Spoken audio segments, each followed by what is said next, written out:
everybody, and welcome to another Body and Soul Expo podcast.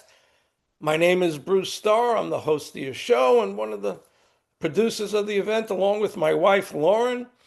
And on Saturday, May 9th and Sunday, May 10th, we will be bringing a 2-day health and well-being expo to a first-time location in North Palm Beach County. And we will have some of the most knowledgeable and experienced practitioners our world has to offer. They come from near and far: Washington State, Washington, D.C., woohoo! Maryland, California, and Texas are just some of the places that they'll be flying in from. And on Friday evening, May 8th, you won't want to miss a world premiere of a secret type movie. Those of you have seen The Secret like 20 years ago. This is a follow-up of that movie called Your Money Vibes. And my friend Daniel down in Australia, he produced this movie, and we thought he was going to be able to make it, but it's just too much of a trip for him. But many of the same presenters in that film are in this one, and the executive producer of the film, Jackie Woodside, will be there with us live. And also, she'll be introducing a few of the contributors of that film, and they'll come through live streaming. It will only be one of 3 places in the world that will be international premiering this event, and we're so proud and excited that our location will be one of them. I love the conversations that we have in these podcasts, and it gives you and I a chance to meet the heart and soul behind our vendors and our expo. Today, I'm joined by Toni Ghazi. You are really going to enjoy him. I can't wait to hear what he has to say. Toni, thank you so much for being with us. I really appreciate having you on the podcast. So no, thank you for this presence. Thank you for following your heart, creating this beautiful community, allowing the world to have a little glimpse of what spirituality is from the many facets. And I'm honored to join you guys for the first time. And it's going to be super exciting. So time to expand into consciousness, into whom we actually are, beyond the identity, the physicality, the gender, the culture, the customs, the everything else, you know? So we found you at an event not too long ago, and we said, honey, we have to get this guy. Go talk to him. I'll go talk to him. And that's exactly what happened. And sometimes it's like uncomfortable or it's weird, and some people are standoffish. Not Toni. We had a great time. We connected right away, and it was just wonderful getting to know you there, and so glad that your timing allowed you to be able to take part in our event on May 9th and 10th. Thank you. And for your audience, yes, we were strangers to each other. As of 2 weeks ago, like we met, I didn't know who they were, didn't know who I am. And we met, it was like instantaneous love. And I actually, as you know, I have another event that I was going to, and I almost signed up for, but spirits told me, don't sign up. And even if I had signed up for it, I would have canceled it for you. Ah, Because you know what spirit, you just trust what you trust. Like you have that sense of trust. You don't know all the details of it, and I don't care to know. And that's full trust. And everything has been unfolding in magical ways, giving me beautiful synchronicity that this is exactly where I need to be. This is exactly where I need to serve and spread the message of empowerment. And wait until the audience to hear some of what I teach. It's amazing, provocative, out of the box. The way that, like, this is the most normal the way I can look. So when you come to the event, Bruce has already experienced. I'm quite elaborate and very. I'm a visual person, so I understand things obviously with words and sounds, but visually it even adds an extra dimension of understanding. So I break paradigms, I break boundaries of what society has said we should be, da da da. And I'll give you guys my history in 1 second once I dialogue back and forth with Bruce, just so you know who I am, where I come from, and how this whole awakening happened and what I teach. And yeah, it's going to be amazing. that's why I do these podcasts, Toni, because I want people to be able to hear you first, weeks in advance, and hopefully you'll be sending this podcast around, and all the people in my community will get a chance to see it. We'll be putting it everywhere in all sorts of different places on our Body and Soul Expo Facebook page. By the way, if those of you listening that you have not followed our Body and Soul Expo page, you're really missing out, because that's where all the latest information. You see the Body and Soul Expo.org website. That's where you'll get a lot of information. But that Facebook page, every time we put out a podcast, every time we put out a post, it all goes up there and you'll get the latest information. And what I love about this, Toni, is that hearing you speak and hearing you talk, people are either going to be, wow, I've got to go see this guy. And some people will say, I don't know if I'm ready yet. And that's fine, because that's what this is about. This is about making you even more of a rock star, so that when people go past your booth, instead of going past, they go, hey, that's Toni. We got to go talk to Toni. He's the guy Totally. one of the guys we came here to see. Totally, totally. And you know how many people like come up to me and literally say, I judged you by the way you look. And you guys will understand later how I normally look. Uh, and I swear it happens all the time. And it's the most beautiful, in my eyes, of a rebirth, right? Because we've been so conditioned to judge in so many levels, and I talk a lot about judgment. But they come up to me and they apologize. I'm like, you do not have to apologize. This is your own journey. This is your journey that you're awakening to and witnessing, of how you prejudge somebody, whatever, the way they look, the way they whatever, and then the moment that person began speaking, in this case me, and like they heard, they were like, wow, this is okay, this is a human.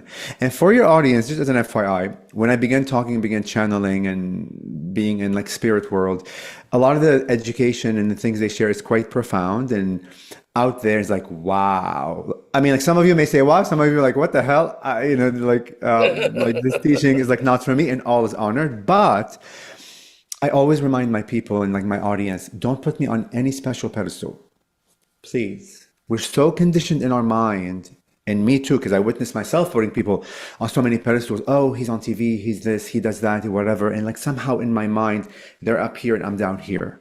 Please, please, please, you do not know how real I am.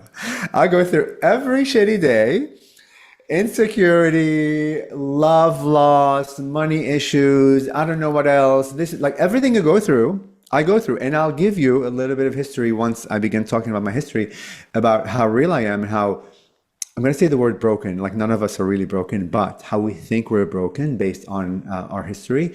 And this is to allow you to have an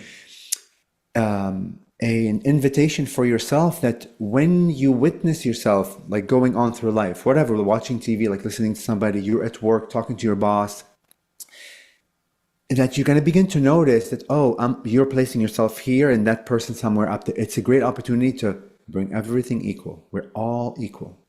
Just because that person is like standing in their own truth in one little facet, you have so many gifts and keys that you are there to give to them, that they would never receive it until you fall fully into your own power of who you are, that you are as equal as everything else, because we're all equal.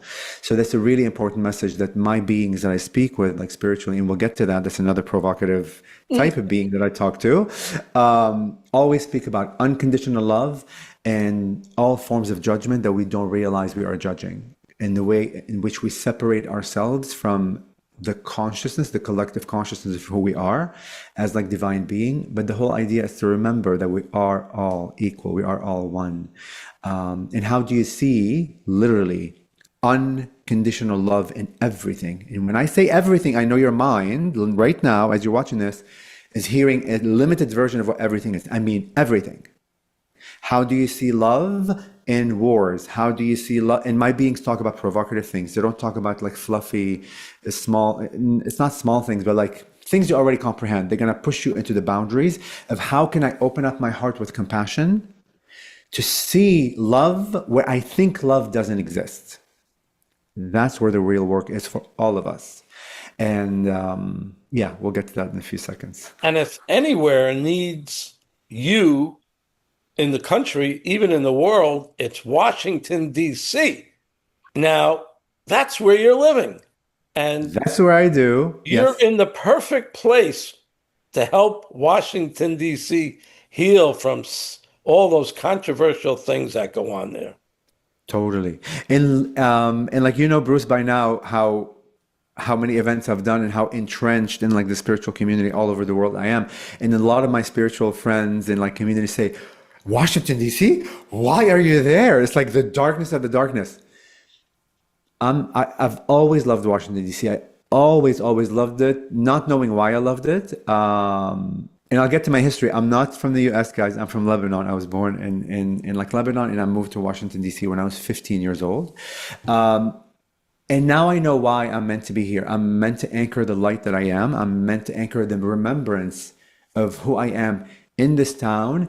And on my awakening journey, as I begin to become more clear on what my path is and how it's unfolding, I'm beginning to get clearer messages to hold events and create events in the city that are of spiritual nature, that go, I don't want to say the word against because there's no like against, but go on the opposite side of where people think like Washington, D.C. is. And how do we spread the light and love to the ones that need the light, that are living in the darkness, that are entrenched in limitation, separation, like disempowerment and all that? How do we, as people, beings that are remembering who we are as light beings, how do we spread that knowledge in a loving way, in a compassionate way? And compassion is another skill. Compassion is not I mean, yes, there's all forms of compassion, but we've been conditioned to think of compassion on the surface level. Deep compassion is the next level of being compassionate. How do you witness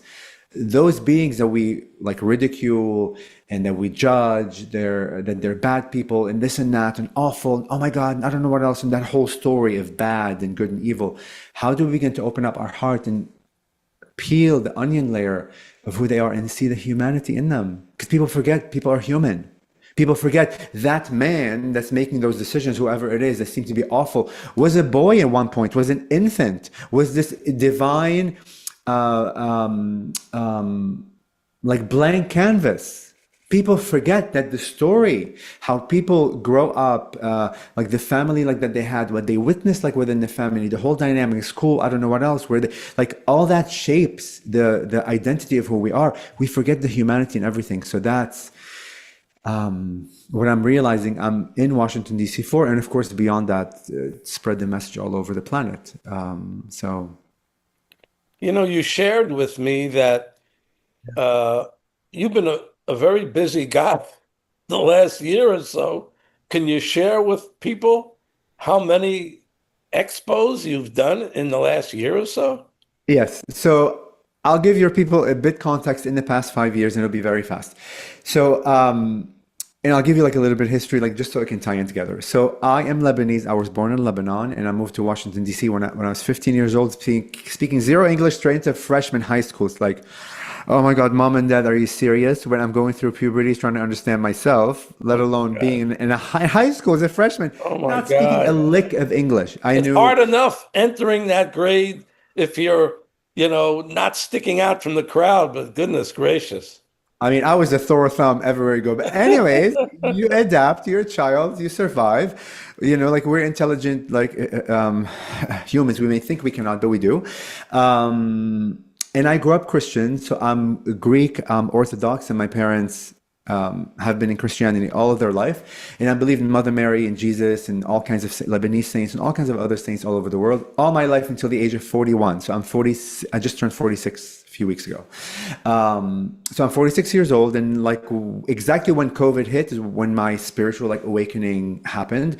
I knew nothing about channeling, aliens, UFOs, disclosure, like mediumship, woo-woo, talking to spirit, nothing outside of the veil. Wow. Everything before that was just Christianity and disempowerment and feeling less than. And look, I come from a very poor family, very modest family. I never came from money, so we never had that access to luxury or things. And my dad struggled, and like money issues were a thing, and lack, and da da da da.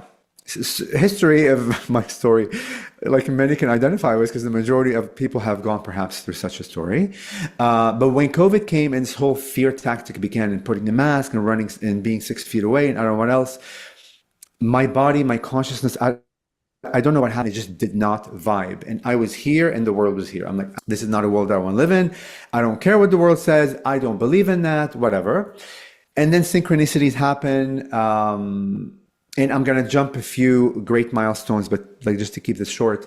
And then I began talking to spirits. I took one channeling class where you learn to trust your antenna-ship, what I call it, your like your conduit, that you are connected to the beyond. And I just began talking to spirits. That's the best way I can describe it.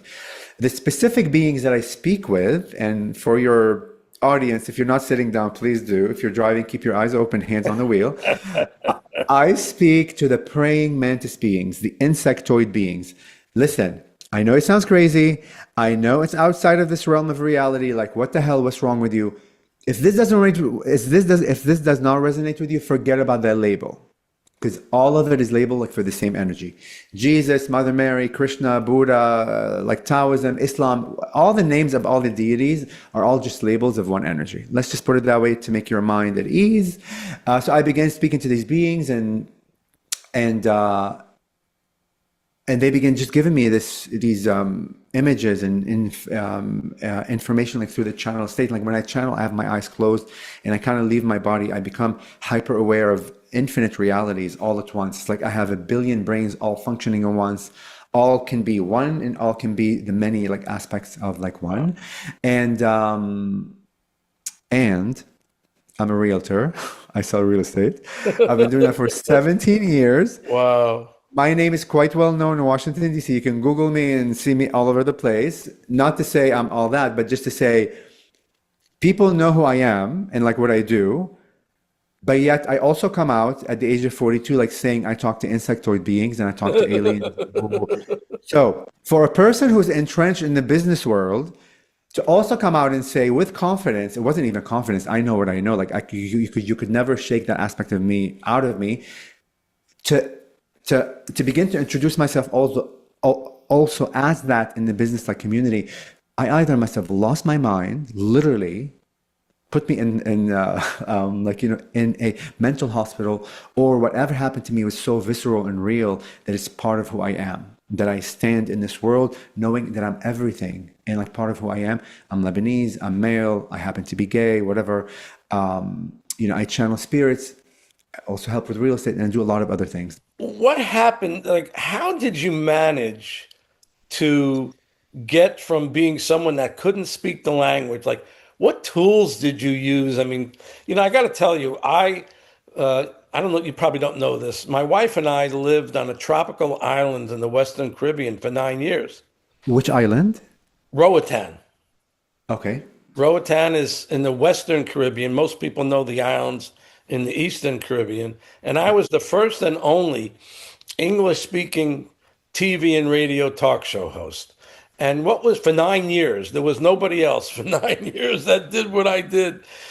So it's quite amazing. But the reason I bring that up is the taxi drivers who only spoke Spanish Yeah. learn how to speak some English by listening to me on the radio. I remember people telling me that all the time. And that's how you guided the population. As a guide, you guided them to understand a different language. Yeah. Same with spirit language. It's the same thing as you learn Spanish to English, English to Spanish, or Arabic, or French, or whatever. That's amazing because we used to go to the Virgin Islands, and I had land there in St. Croix, and we went there, God, for Wow. like 5 or 6, 7 years. And Wow. like Craig, my husband, like lived there for a year, but then Hurricane like Maria came and destroyed all the islands, and that was a whole traumatic thing. But now I remember your previous question, which I'll kind of just tie it quickly. So like you asked me about the events. So I just needed to give like your audience a quick Right, history of right, who I right, am. right. Exactly. That as a realtor, which I'm very busy, guys, with that. In the past 2 years, my awakening happened. I unfolded. My whole accelerated path to spirituality went literally from 0 to 1 billion overnight. I've done over 40 events live in the past 2 years, over Wow. 100 podcasts. I don't know how many online summits. I have another online summit tonight at 6, like hundreds that I can't keep track after a while. It's like, oh my God, I can't keep. I mean, I have an Excel sheet that tracks them just for my own thing. But Wow. I've been on the spirituality like circuit, and I've learned a lot. I've expanded. I've met a lot of people. I've received many codes from many people, and I always tell my audience, in your mind, you may see a teacher of any sort, right? Spirituality or this as having more value or more information than you. Never, ever, ever, ever, ever. We are always exchanging energetically. Both audience, the student and the teacher, keys for each other to awaken like each other. So it's important to step up into the ownership of who you are, whoever you are, whatever wisdom you have to share, up to whichever conscious moment you're in. You are conscious of yourself up to a point. Come in with value, come in with knowing that I am here as equal as everyone else, and I'm sharing my codes with them, and they're sharing like their codes with me. So and just like a little bit of history to make myself even more human for your peeps, for you people, is I'll give you some extra private and intimate information about myself, just so you know how real I am and how many things I'm still working through throughout my spirituality, like awakening. So when I grew up in like Lebanon, I like grew up during the Lebanese Civil War, which, as you all know, the whole Middle East is up at in a state. I don't know how long that lasted for, maybe 5 or 6 years. So I clearly remember just the state of anxiety the whole country was in, fear, the sounds alone, the like the shootings, the bombs, the everything else, the screaming, the like terror frequency was in there to the point that I forgot because like for the longest time I couldn't remember like my childhood, like before like the age of 12, and all my friends are, oh, I remember when I was 3 months old. I'm like 3 months old. I barely remember myself when I was 12 years old, let alone that. So, and I realized last year through a lot of self work that I have suppressed a lot of memories because of the war, and like sounds are like triggers for me at times. To the point I asked my mom, because I assumed we didn't go to school when the war was happening. I asked her, like, did we go to school when the war? It's like you went every single day, like school didn't stop because it just became so normal Wow. to be in such a state. So I don't know, as like children, like going to school, what that does to the physical body, what trauma you store in. That's just uncovering within myself. I also stutter. I've always stuttered. It used to be very bad, like till the age I was 25. When I speak right now, you're going to hear the word like a lot. You're going to hear a lot. I use them a lot because they're bridges, like for me, like not to stutter. If I don't, I'll go, it just wouldn't come out. And here it comes. At the age of 33 years old, I had this amazing job, like interview in like corporate America, where I was being interviewed with three people, like, on a table, and I went into a deep, like stuttering mode, complete sweat, my whole skin, turned red. I could not like utter a word. It was pure tunnel vision. I ran out of that interview feeling broken into many pieces at the age of 33, where I'm highly educated and I have all these degrees and I don't know what else, and feeling like you're on top of the world, but my physical body cannot handle speaking. How can I conduct business or work? And why would an employer hire somebody who can even barely speak? So it was a traumatic experience at like the age of 33. I was also molested sexually when I was a child, so that's a thing that I'm also kind of uncovering and like learning through my spiritual journey, how to see everything that happened like to me in a way of how it served. And like my parents were super loving parents to us, although like we had nothing. So to us, they would show a form of love that seemed to be beautiful love. But my mom and dad to each other, because they were going through a lot of their own issues and things, displayed to each other acts of love that isn't loving. So for a child to witness the parents not display acts of love to each other, but yet give us a form of love that seemed to be love, is so freaking confusing. I don't even know what love is to this point. Like there's a lot of stuff, guys, that I'm still uncovering on my journey. And that's in small nutshell who I am. But through the praying mantis beings, through these like beings that they call themselves like the archetype of like praying mantis, they've allowed me a window into who we all are as consciousness, as this living, infinite, like forever living being, beyond identity, beyond the culture, beyond the stories, beyond all of it. And this is where it gets deeper into deconstructing within your physical mind what we are, who we are, and reconstructing ourselves from an unknown space, from a foreign territory. So I'm quite adept at like foreign territories. In fact, we moved to the US as a freshman without like English. That's like a foreign territory. So, and like we can go deeper into specific dialogues. So I'll be teaching at your expo, my friend, Yes. Bruce, a lot of these intense topics and how to begin to find love and compassion in our minds where we're unable to see like love and compassion. And I will be channeling spirits. Your like audience will get to ask questions, personal questions to them, that can help in like illuminating their mind. And at the booth, and I'm kind of jumping ahead, Bruce, but it just feels very natural. Okay. And That's okay. at the booth, I'll also be like doing mini channel sessions, like for people for 15 or like 20 minutes where I would channel like personal messages for you. You can ask questions like the spirits. Um, I've been awakening more and more to the mediumship. Like I would never call myself like a medium, right? Because like there is no dead in the sense that there's like dead people. There's just other lives that we live in other forms. But the mediumship aspects have been coming through a lot of my channeling. So I will also like weave in some of that. If there's a message from your loved one that passed away, it will be also part of the repertoire, I would say. Yeah. Wow. Sometimes when I run across someone that exhibits these beautiful talents and abilities I'm in awe of, would I be putting you on the spot and you be absolutely on? Can you show people a sample now? Could you get into a space where you could show a little bit about what you do and how you do it right here and right now so that people will have a more clearer picture of your abilities? Yeah, thank you for asking that question. I do it all the time, so it's natural. So I will bring them in. You will notice that my speech will change. Oh, by the way, like for your audience, the reason that like channeling like spirits became huge and a big catalyst in my life, the first time I channeled at the age of, here comes the stuttering, at the age of 42 was the first time ever I never stuttered. The first time in like for a stutter for like a person that stutters every microsecond of being alive, like from the moment I was born till every second, I'm always anxious and like worried I would stutter, that there wouldn't be a flow of speech. So at the age of 42, when I was in that state, unknowingly I was in it and I spoke freely for the first time.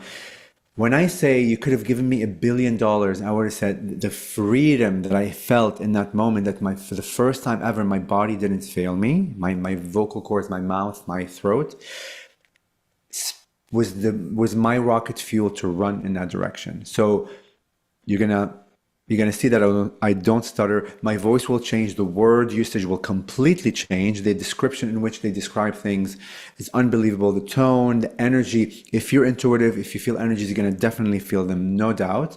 And you're welcome to ask a question for them. So like they'll come in. They'll bring a message like quickly, like for humanity, whatever they want to say. And then if you have one specific question like for them you want to ask, you're welcome to. And like they'll get, or like a few questions, like we can do it for 10, 20, 15 minutes, however long you want. And then you get me out of the state. So when you are ready for me to come back as this human, like say, I'm like, please bring Tony back, and like they'll bring me back in. Okay. Beautiful. Cool. Okay. So as they come in, they're gonna elongate words a little bit, and it is a form of.